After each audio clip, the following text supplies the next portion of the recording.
Welcome, kind listeners, to Under the Banyan Tree.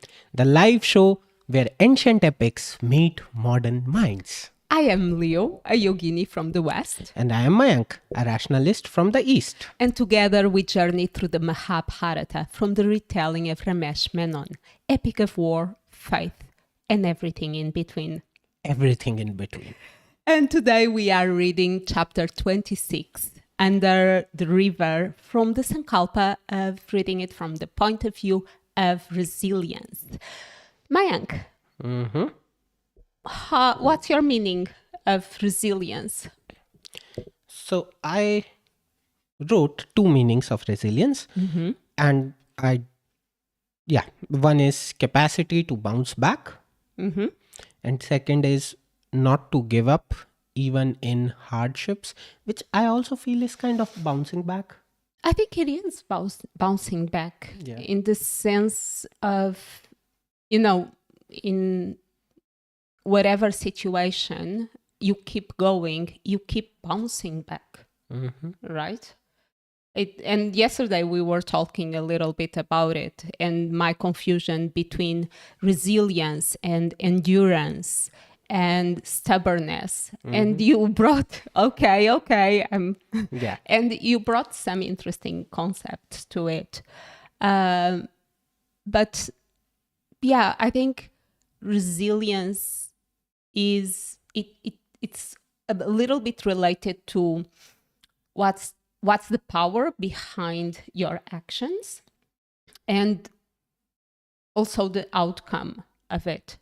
So, and we going ahead a little bit, if we look at Duryodhan, it's like he goes beyond resilience and he's stubborn or obsessed.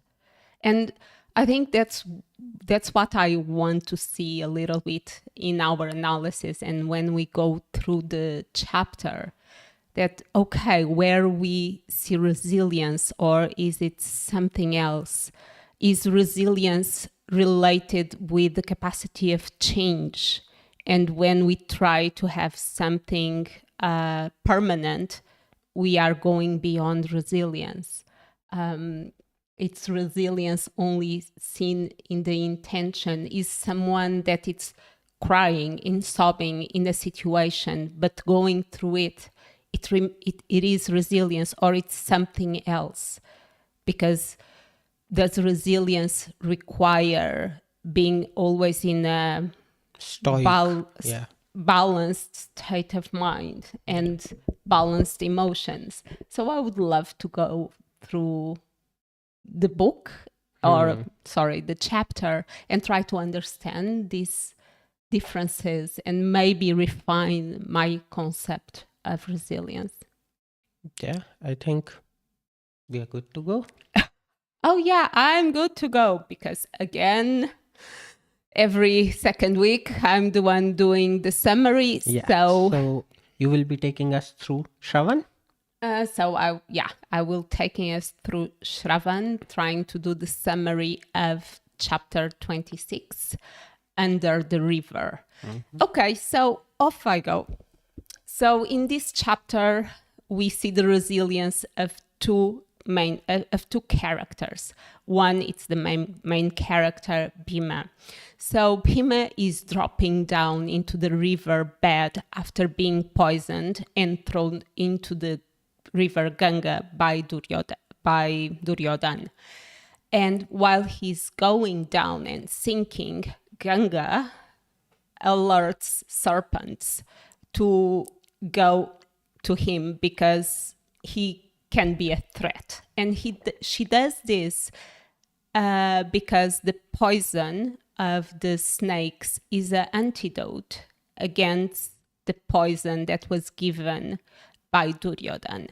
So the water snakes attack Bheema, and Bheema wakes up after he passes the threshold and gets into the underworld. And over there, he wakes up and kills 100 or a good amount of serpents. Some of them, they run away and they go to meet Vasuki, that is the king of the Naga. And they tell him about a young, strong man that entered their realm and killed half of them. And he's ready to die because that's the punishment of allowing a stranger to enter into the Naga world. However, Vasuki talks with his prime minister, that is Aryaka, and they guess who that young, strong boy or man is. So they go and meet him, and Aryaka arrives and gives him a hug and say, "Welcome, my young boy." And the king says welcome to him and explains that Aryaka is his great grandfather. And he says, well, you are here for some reason and you are welcome, and I already like you, so I will give you something. And he puts a mark on his body, making him a friend of the Naga world, and offers him gold and jewelry. And he was like, whatever. So he says, oh, you are really a prince, you don't value these things, so I need to give you something really special. So Aryaka whispers something into the king's ear and say, oh, okay. So they bring a special concussion. It's a Naga Amrita. And he tells to Bheema, for each draft of that very heavier than mercury drink, he will become strong as 10 elephants. And 100. 100? Okay, 100. So, but he alerts him saying, look, be very careful because no human can take more than a small sip. And he just gulps one chalice of it, and he said, oh, this is a bit heavy, but it's tasty, can I have more? So he drinks 8 chalices of it and starts feeling very drowsy and falls asleep. After 8 days, so 1 day per chalice, he wakes up strong and feeling very powerful. And the king Vasuki says, look, I think it's better for you to go back to Hastinapur because by now they think you are dead.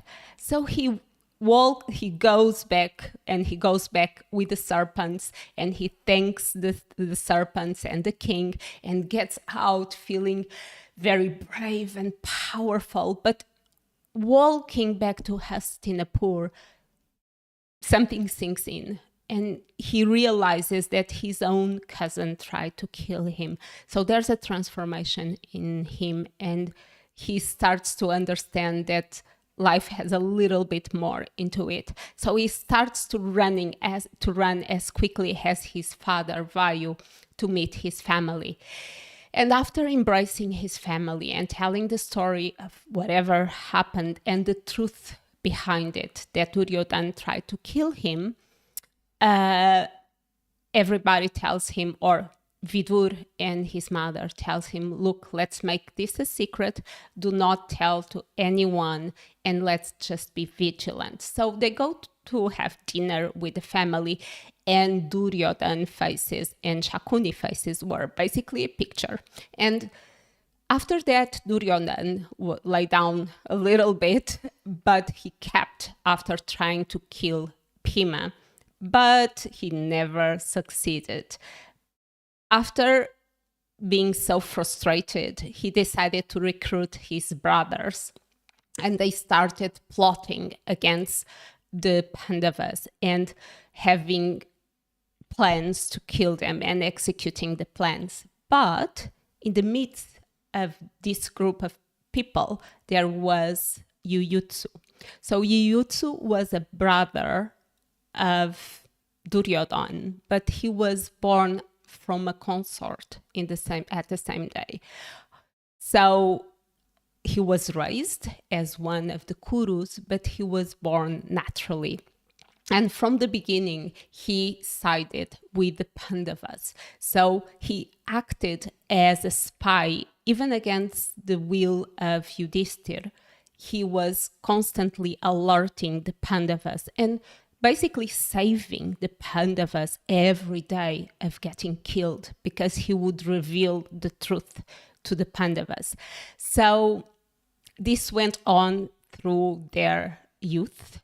And Duryodhan, he had a feeling and he was suspicious that there was a traitor among them, but he never realized whom.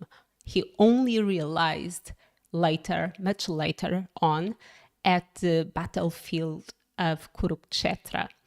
And this is the story of Bhima resilience and Jujutsu resilience from my point of view. Wow. This was a summary. I can tell you there's everything in this summary in the chapter.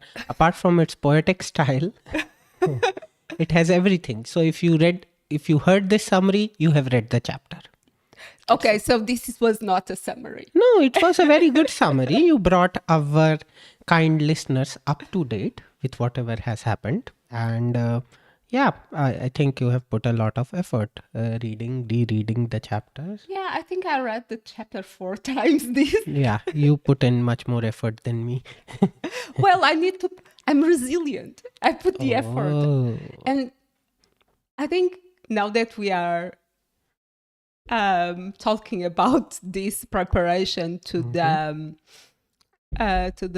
episode, like I don't trust my memory, and I always believe that there's something else that I didn't see.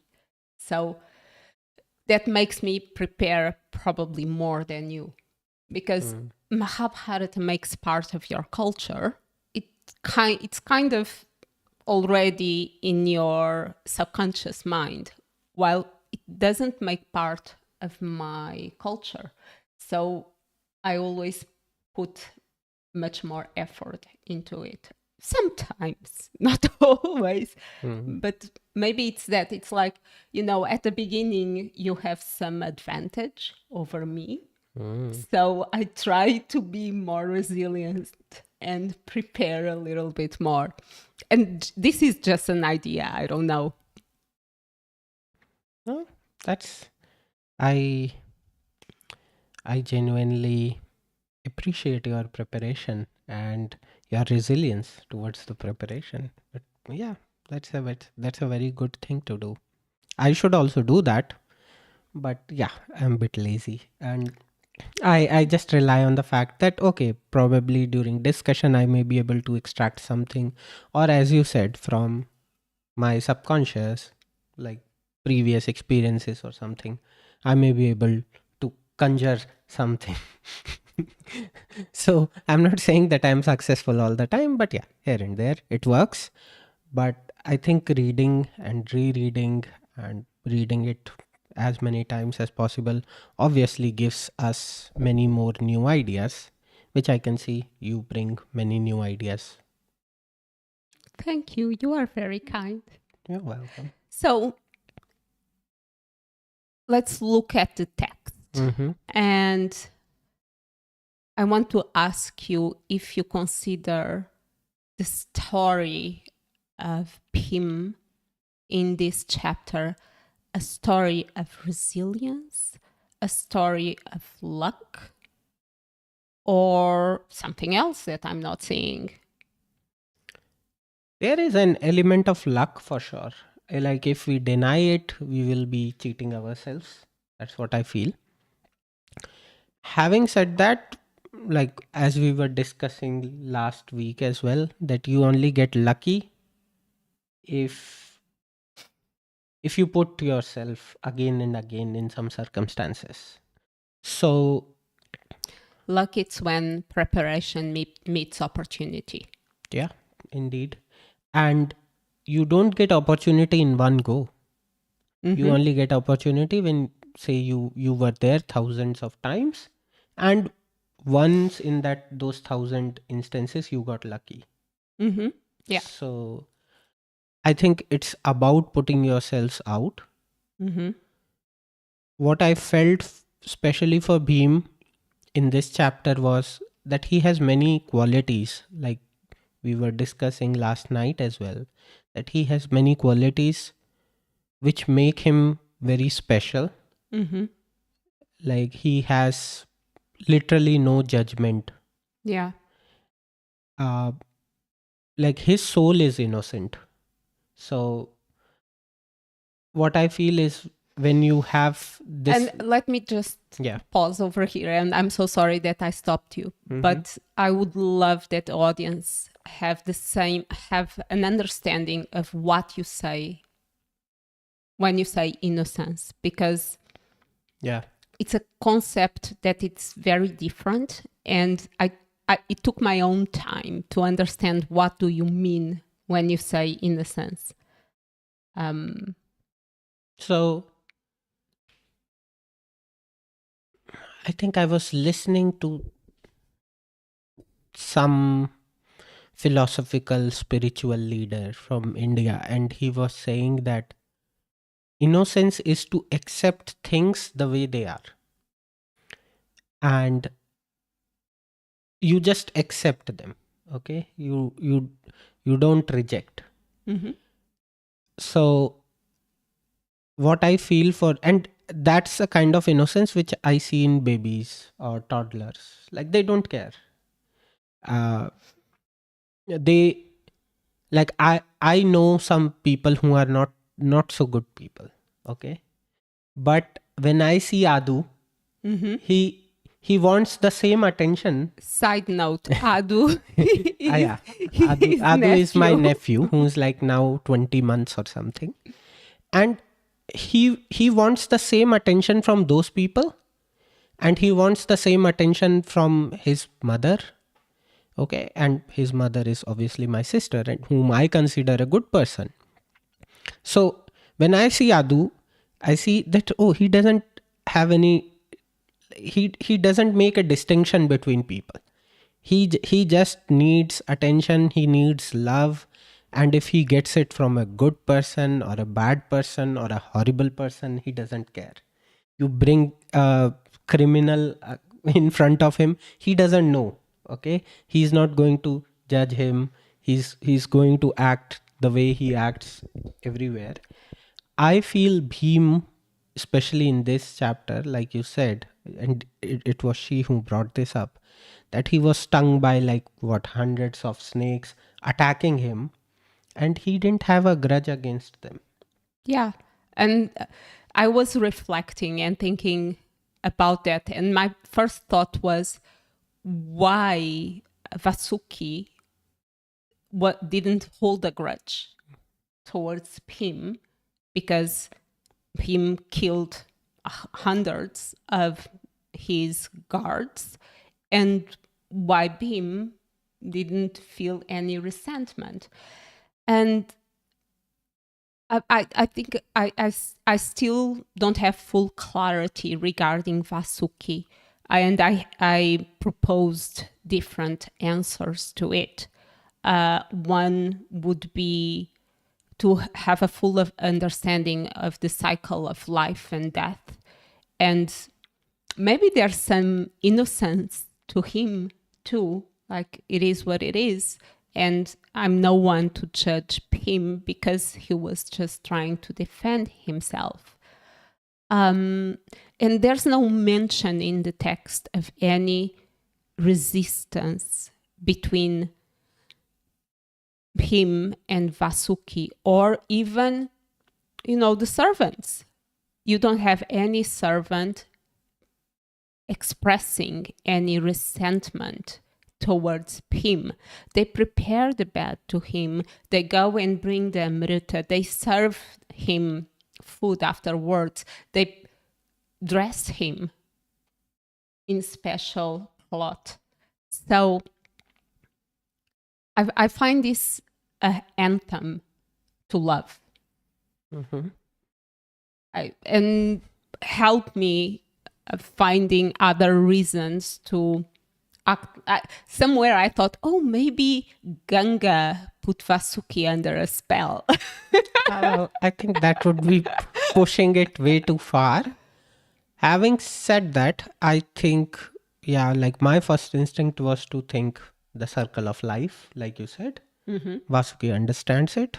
So maybe he was like, yeah, these things happen. Second, what I also probably, yeah, this was something which I didn't think of, like the innocence part, which you said.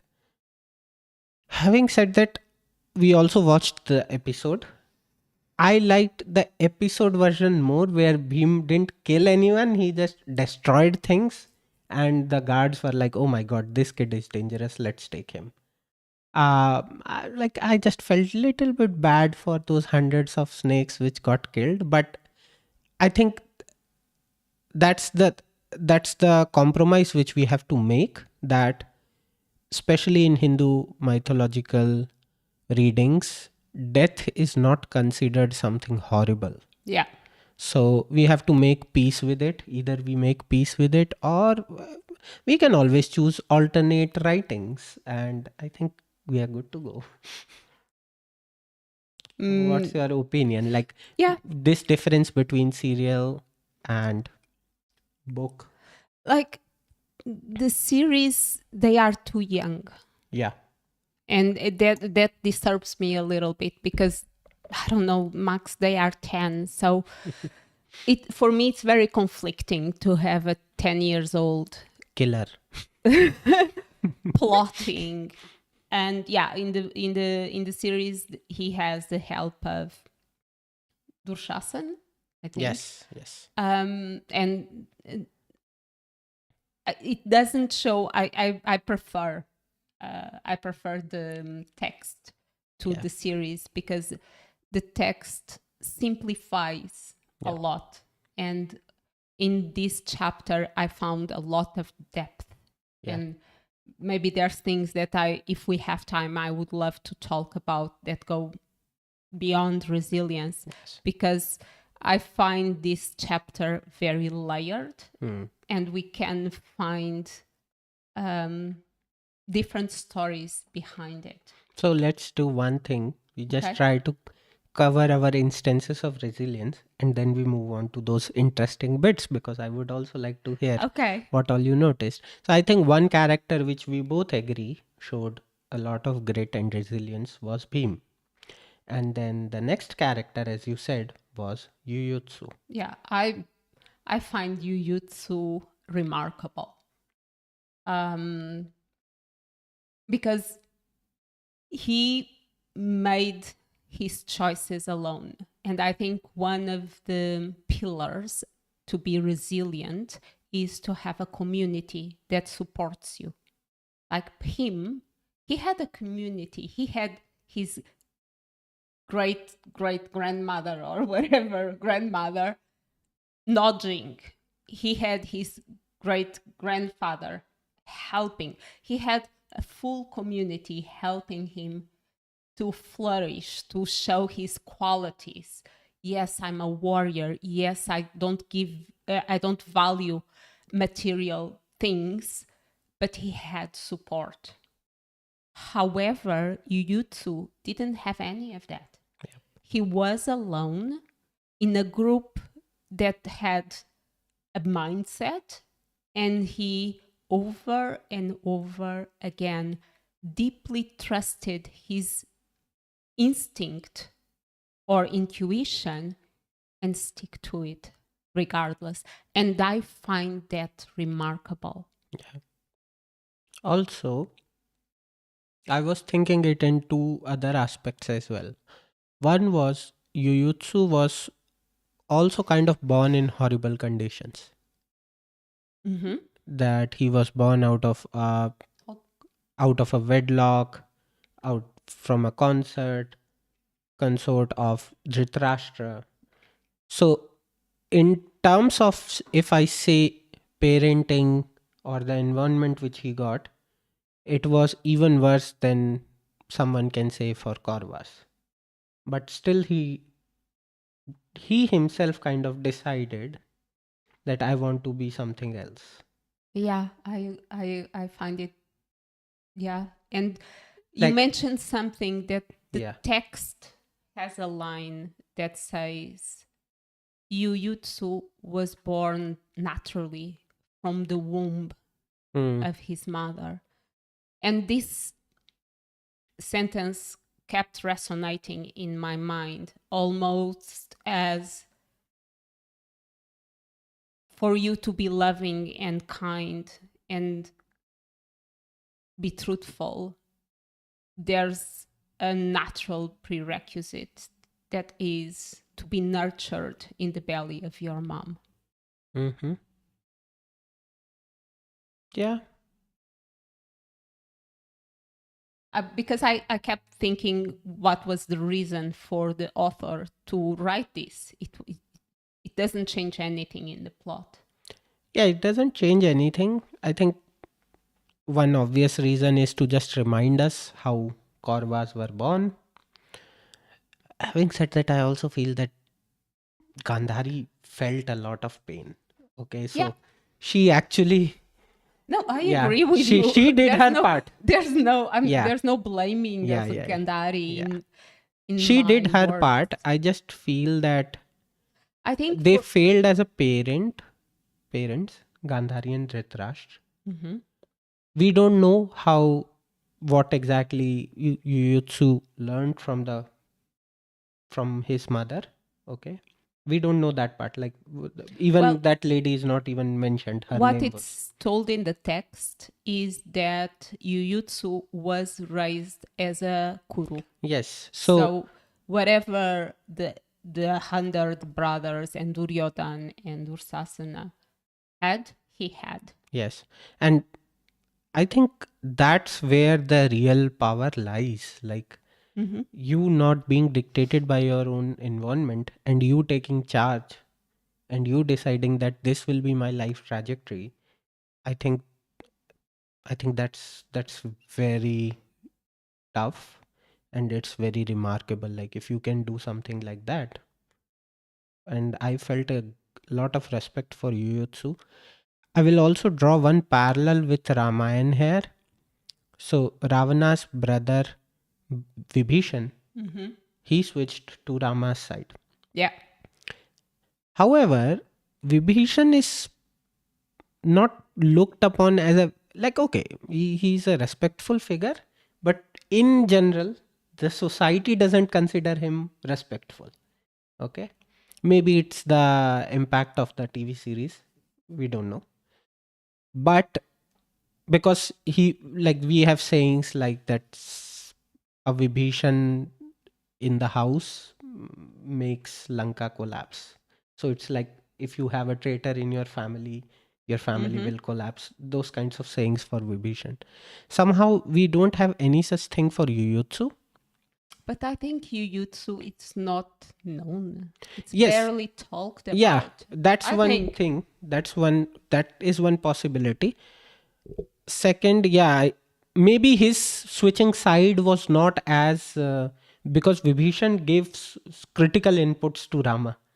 Jujutsu didn't provide any such critical inputs in the battlefield or something. No, he was purely at service. Yeah, and he, whatever he inputs he gave, I think before battlefield, like here, whatever spying he did for. And I also felt being a spy is such a tough job. Yeah, I said he is the Snape. Yeah, he's the Severus Snape.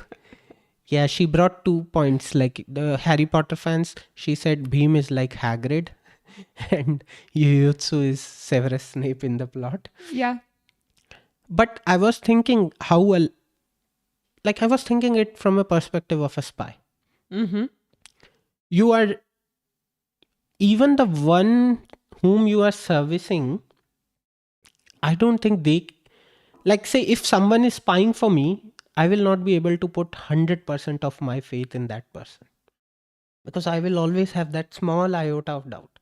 That, oh, if he can, what if the info he's providing me is made up or incorrect or it's a trap? I think then it's where your intuition, where you have to trust your intuition. You cannot trust your mind. And that's where I feel the difference. Think of this. So we are going little bit into the Harry Potter realm. Dumbledore had a lot of faith in Snape because he knew how deeply he loved Lily. Mm-hmm. So his faith in Snape was not because, oh, Snape is a good guy or something. It was in his love. It was in his love. In case of Jujutsu, there is nothing. Like Well, you don't know. the only You don't know. The the text doesn't tell you. yeah, but the only thing I feel Yudhishthir has is that he just loves them as brothers and nothing else. At least Mm-hmm. there is nothing in the text which gives. So, for example, we can still call Snape's acts in a ways. I don't know what can be a better word, but selfish. That Mm-hmm. he was protecting his love for Lily. In the case of Jujutsu, I feel the only thing which Yudhishthir has is to trust him. He has no basis for that trust. As you said, it is pure intuition, pure instinct that, oh, this person, he just adores us as brothers and he just wants us to live. And therefore, I am going to trust this person. Yeah, as Bhim trusted Aryaka and Vasuki. Yeah. He sees in front of him shapeshifters that go from serpent to human form that speak in a very snake way. Yeah. And he trusts. Yeah. And that's Hagrid. and that's in a way that capacity of going beyond the appearance of things, of Mhm. people. And Yudhishthir has the same capacity. Yeah. And I think that's something for us to learn over and over again Mm. of, being open, being open to change, being open to embrace someone that looks different, but maybe and probably will bring a gift to you. Makes sense. Yeah.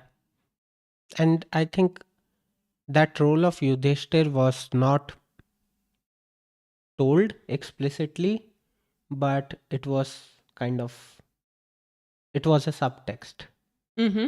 that Jujutsu, because I think it needs to go both ways. Like, so there are many elements which I think Yudhishthir had to overcome. One is Jujutsu telling him the truth. How can I trust Jujutsu? That's the first thing. If I trust Jujutsu, then I have to distrust on Duryodhan. Well, he already had the proof that Yeah, Duryodhan, that Duryodhan can do bad things. and Yeah, but it's that it's test it's basically testing. Like he said, Yuyutsu says, don't do this or do that because, and they see the trap yeah, unfolding. So it's almost a scientific experience. reinforcement learning. Yeah. Yeah, but that's the thing, and I think that's where we may be lucky, unlucky, because we have watched the series. Mm-hmm. When you watch the series and you see the portrayal of Yudhishthir, it's a very naive Mm-hmm. portrayal, okay? As if he has no clue how evil Duryodhan is. As if he never gives up on Duryodhan. As if he always feel that he still can mend his ways.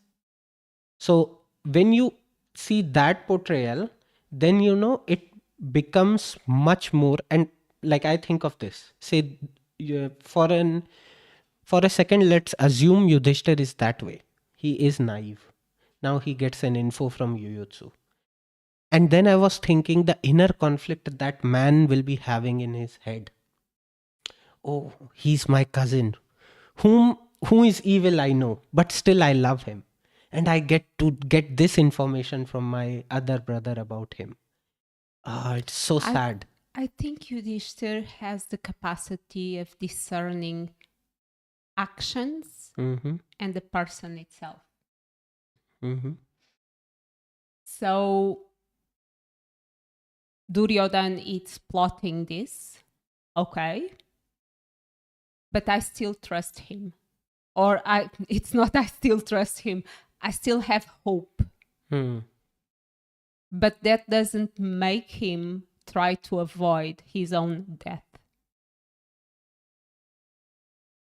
His own Yeah. Yudhishthir. Understood. Yeah. And this is a very far away comparison or not, but everybody has good and bad days.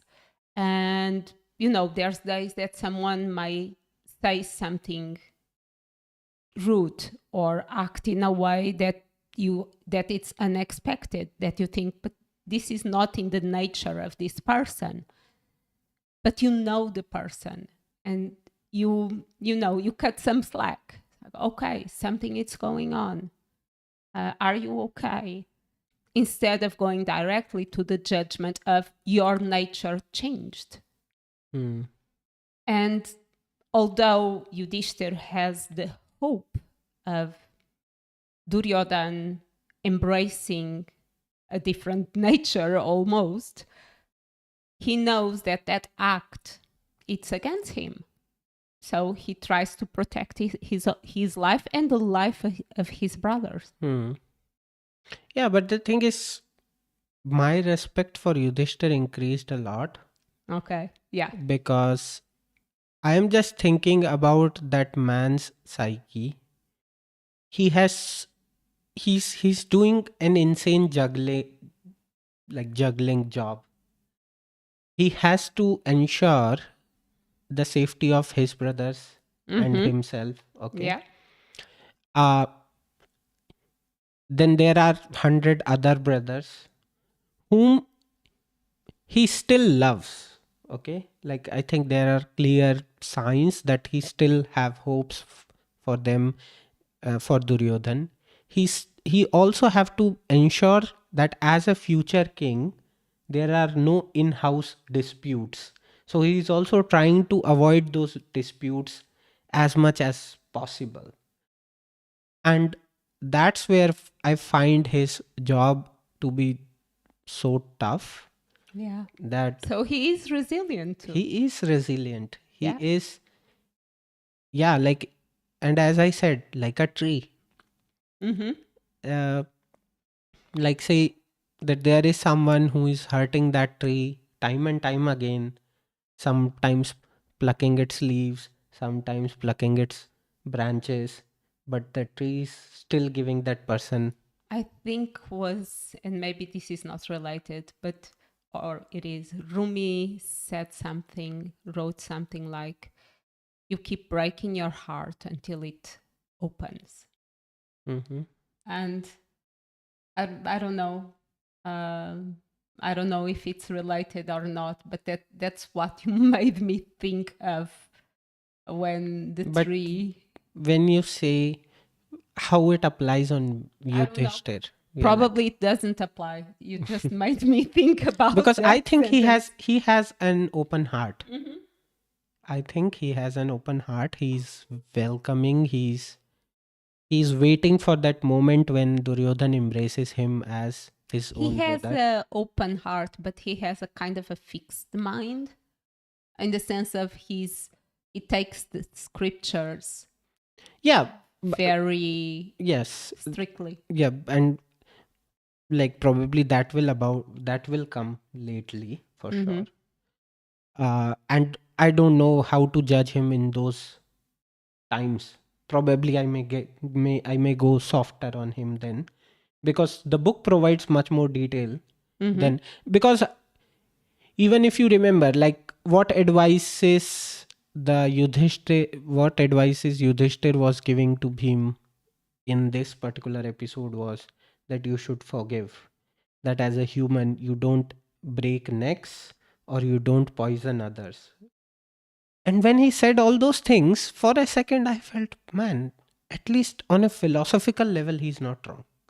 As a human being, it's your responsibility not to give poison to others, or Mm-hmm. not to break other people's neck, because that's what makes you human. Yeah. Unless but that's the thing, that the whole philosophical dialogue goes into drain as soon as someone else attacks you. Then what are you supposed to do? And that's what Beam was saying. Hello, yes, shall I go back to him and say Well, but pudding was very tasty? that's almost going into the Bhagavad Gita. Oh yeah. Okay, so let's pause. Yes. Let's come back. Yeah. Um, Yeah. What were the things you were no, I thinking? was thinking. I wanted to ask you if you think Kunti was resilient or not. So the text implies that she was sobbing through those 8 or 9 days that him was away, and she believed he was dead.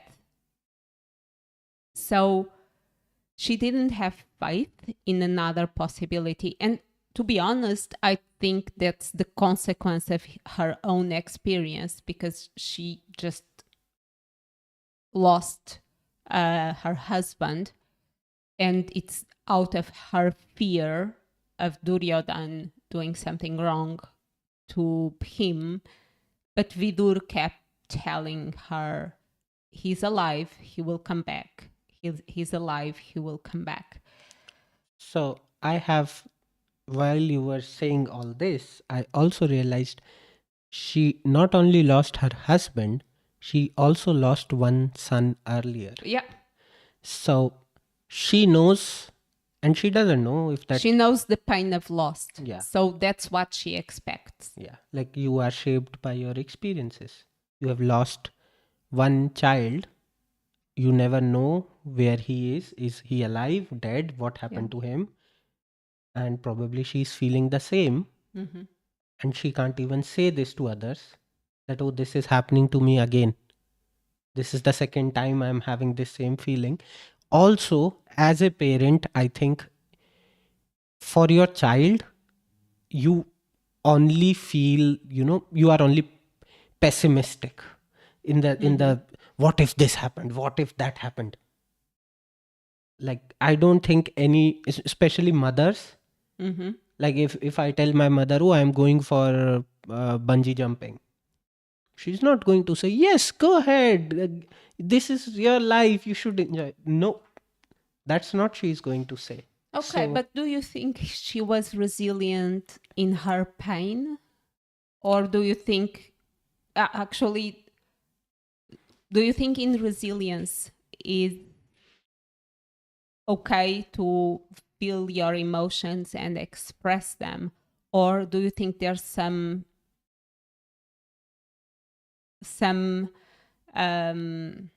hint or sprinkle of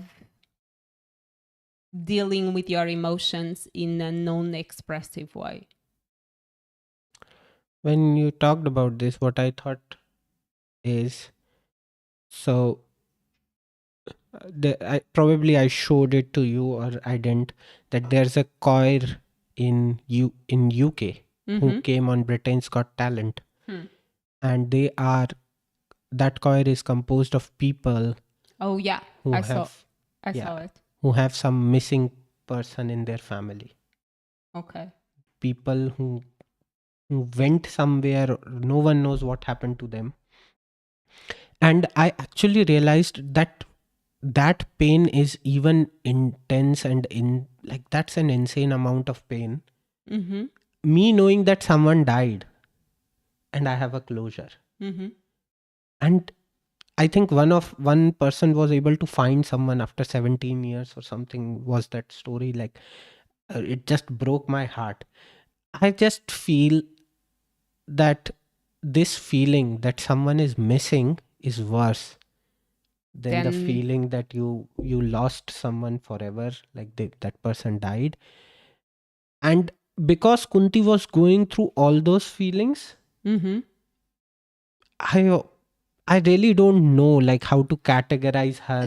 I think it requires a certain level of resilience, or a lot of resilience, to allow ourselves to experience so much suffering. But okay, but if I put my pragmatic hat on, Mhm. what other option you have?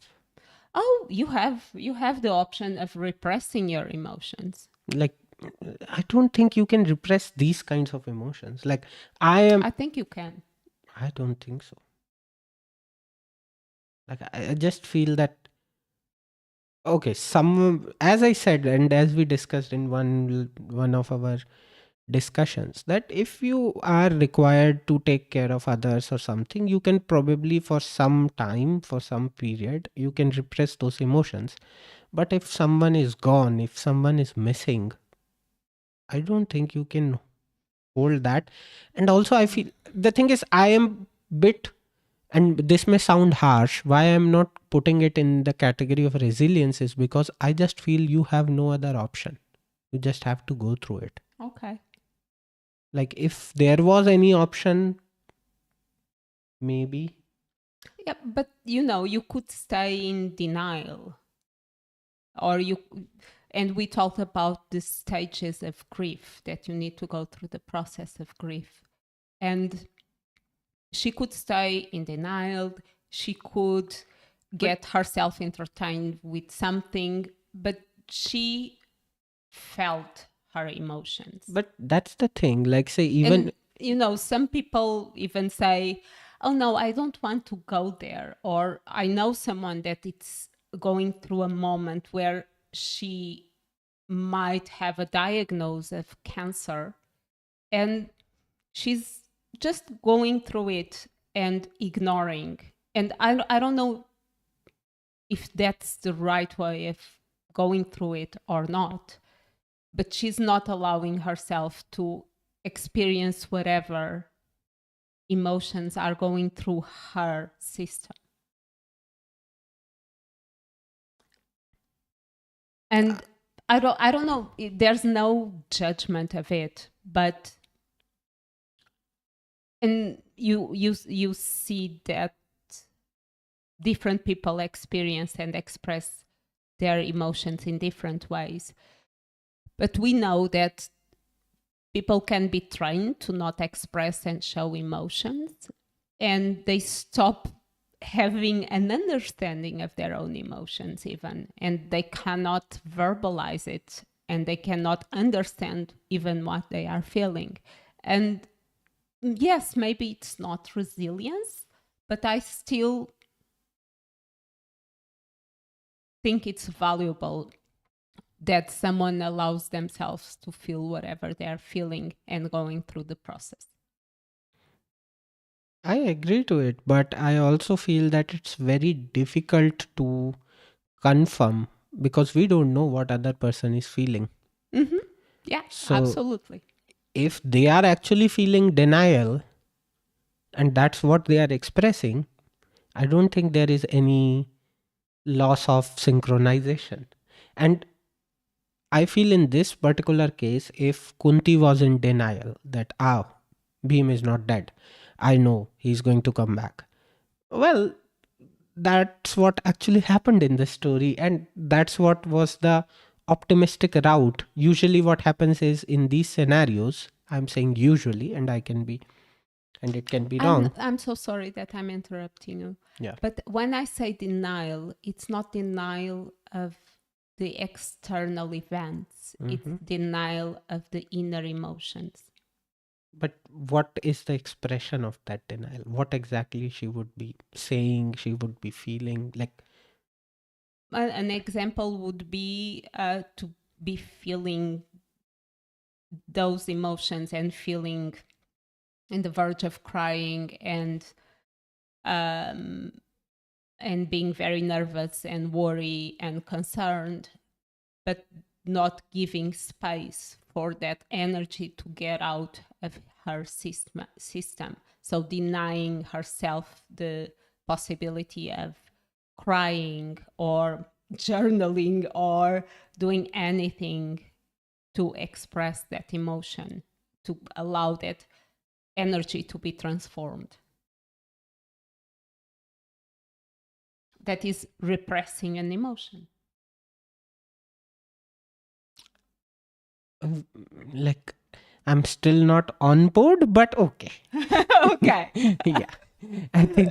I think we can, We can take this offline. Okay. and for sure we will revisit these topics in our future discussions as well. And there's a homework. This is a homework for our kind listeners. You think about this scenario. Repressing emotions. Are you the one who repress your emotions?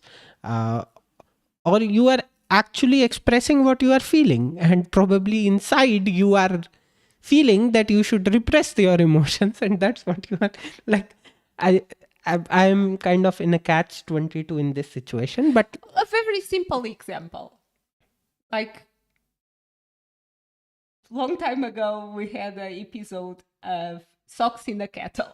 mhm, Okay. And I reached an edge. mm, So I knew which emotions I was feeling. I knew that they were not directed to you, but I had to let them out. So I moved away. I asked you, please give me 5 minutes. I went out. I dealt with my own emotions and came back and talked with you. okay, Okay. Another option would be to repress those emotions and they will explode somewhere else, or to explode against you, but those emotions were not directed to you, they were directed to a memory, to a past mhm, inside of me. So that's the example of feeling it, allowing me to feel it, go through the process of understanding the emotion, transform the energy, and go back and react accordingly to the situation itself. okay.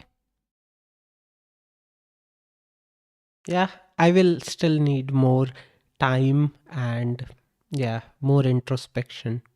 Okay. It's a lot of heavy material coming to me in like 10 minutes. So This is heavier than, then the Sudharas which yeah, or the Amrit which the Nagamrita. Naga Amrit which Bheema took. Yeah, nice. Good discussion. Okay, so we are already going a little bit into unrelated topics. Yeah. So let's. So, and on that, I even underlined in my book a sentence that says Duryodhan felt he would go mad from the ravening hatred. Sorry, this is too far away.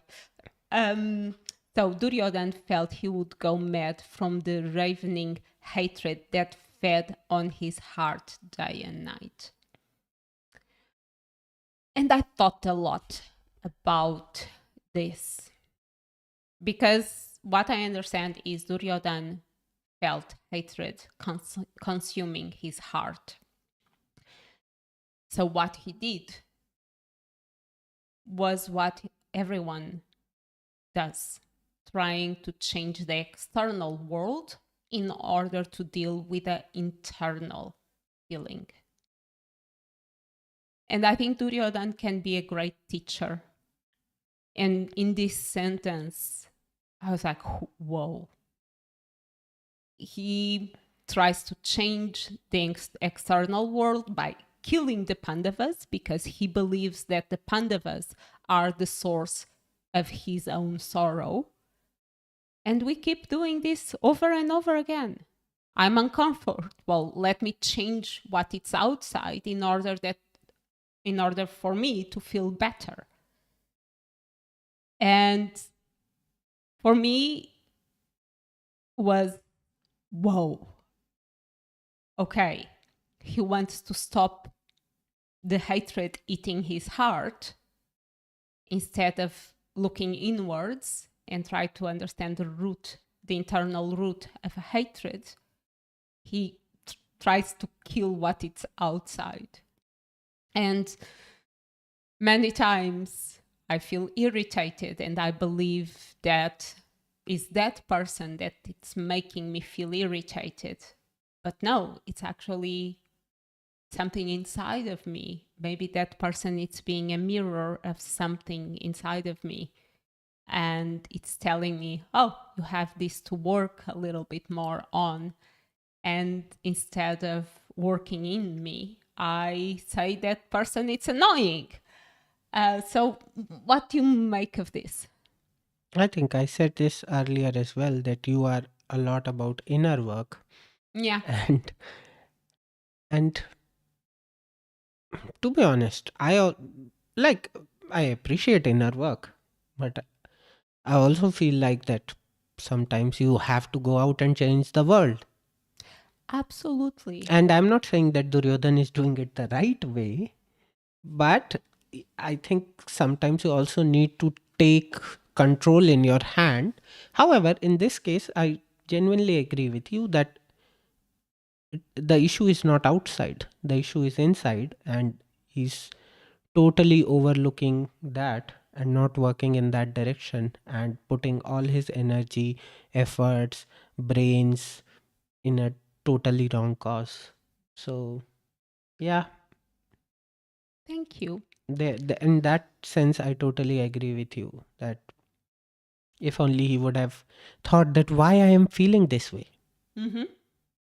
uh, and probably did some more introspection or seeked help from someone genuine. And I agree with you when you say that we sometimes need to go out and change the world. I'm not saying that it's one or another. What I'm saying is one needs to be done at the same time as the other, or even you need to do the inner work to after do the outer work. All I'm saying is sometimes people are annoying. So we can just say that they are annoying and move on.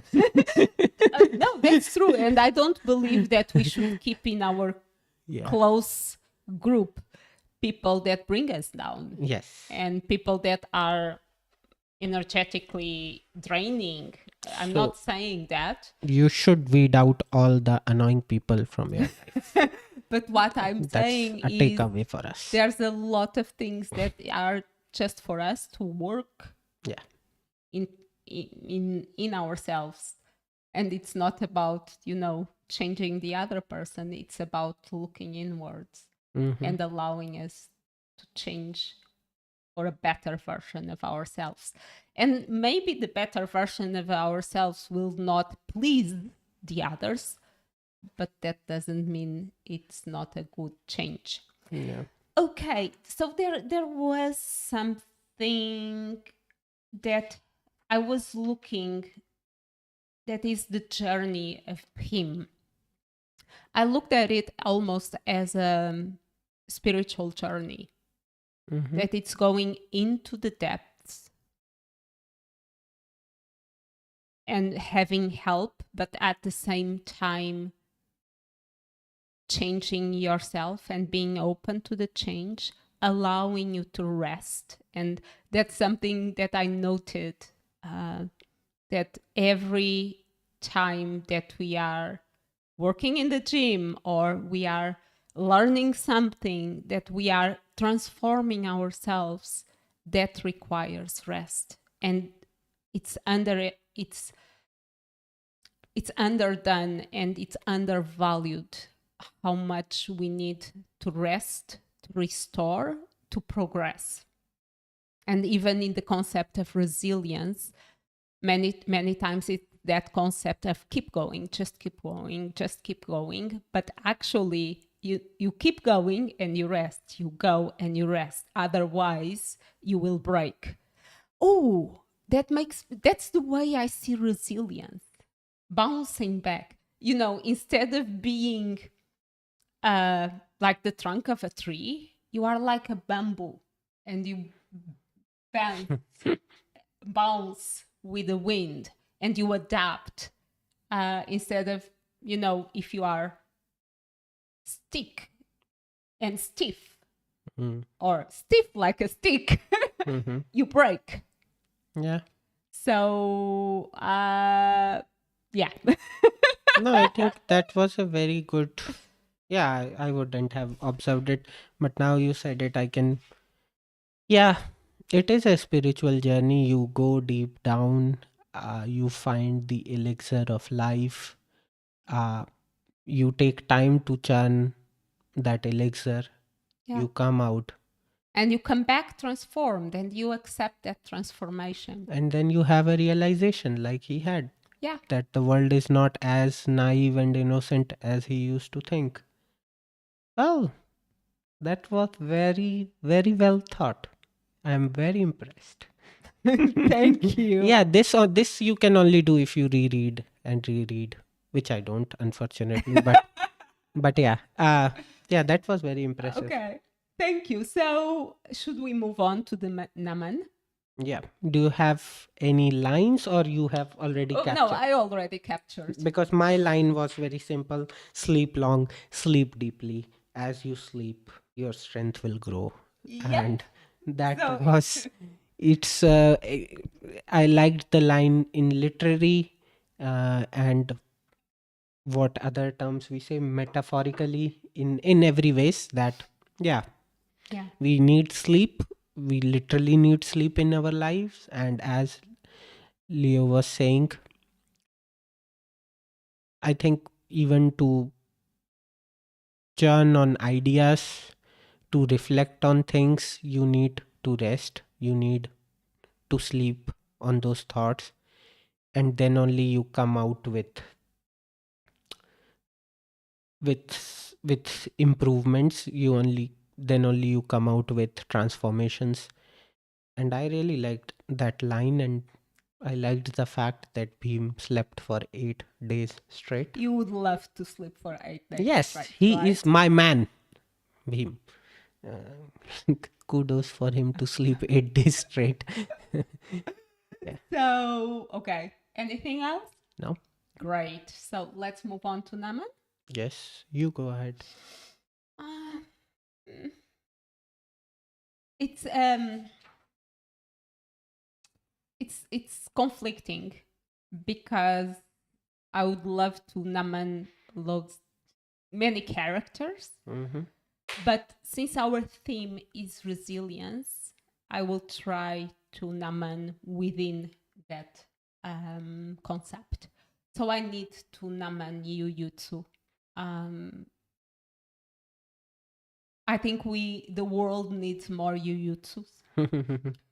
So I want to Naman Yuyutsu that was always aligned with his truth, that never flinched, at least that we know, that remain true to himself and was resilient to a level that I can't understand. And it was brave and fearless. So, yeah.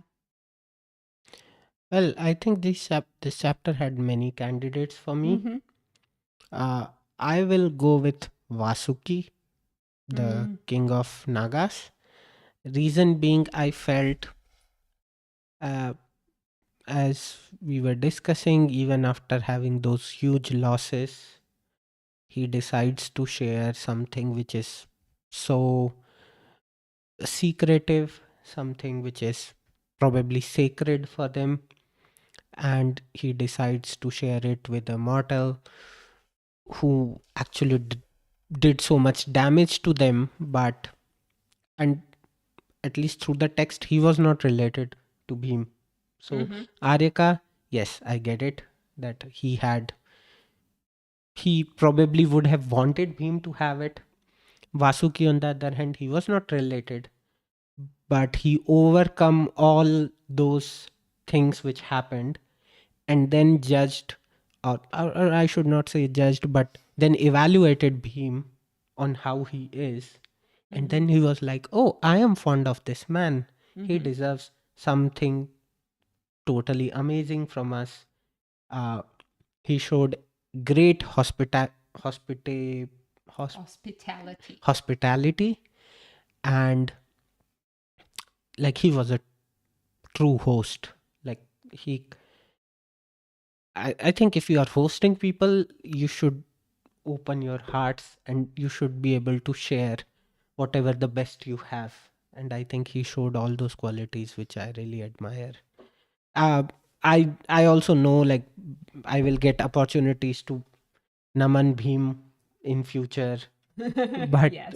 probably Vasuki was the hero in this chapter alone, so therefore Vasuki is my naman in this chapter. Thank you. That was great. So I think that's it for today. Next week, next episode, we'll be back with two chapters: a master for the Kurus princess and Drona's story.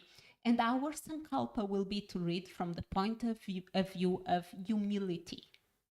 Well, I think we are good to go. We are good. Any call outs?